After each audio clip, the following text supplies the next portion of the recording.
This morning, a former member of Governor Lamont's administration facing more legal troubles. Costa Diamantis will go to trial over fraud charges after rejecting a plea deal.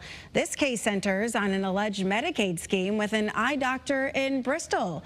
Two other defendants have already pleaded guilty. You might remember Diamantis was convicted of bribery and extortion in October. Sentencing in that case is delayed until the Medicaid case plays out.